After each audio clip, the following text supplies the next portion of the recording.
જય મહાકાલ મિત્રો, હું છું અત્યારે ઉજ્જૈન મહાકાલની નગરીમાં અને તમે જોઈ શકો છો કે અત્યારે મહાકાલની ધરતી ઉપર ભીડ છે એ બહુ છે.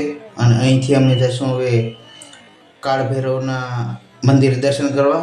ત્યાંનો પણ હું તમને નજારો બતાવીશ કે કેવી ભીડ છે. વાર તહેવાર ઉપર આવતા હોય તો સગવડ અને ખાસ ધ્યાન રાખીને આવું, કારણ કે વાર તહેવાર ઉપર અહીં ઉજ્જૈનમાં ભીડ છે બહુ જ હોય છે મિત્રો.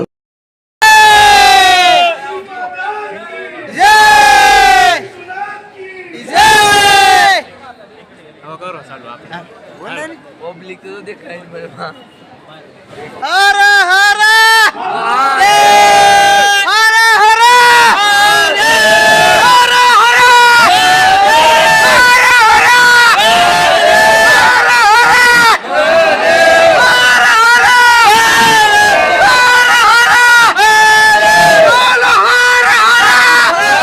તો મિત્રો, આ તો ઉજ્જૈન પ્રત્યેનો પ્રેમ અને મહાકાળ પ્રત્યેના ભક્તોનો પ્રેમ. તો વિડીયો સારો લાગ્યો હોય તો વિડીયોને લાઈક કરજો, શેર કરજો અને તમારા મિત્રમાં શેર કરજો, તાકે હું તમને આવા નવા વિડીયો બતાવતા રહું. જય મહાકાલ, જય કાળ ભૈરવ બાપા.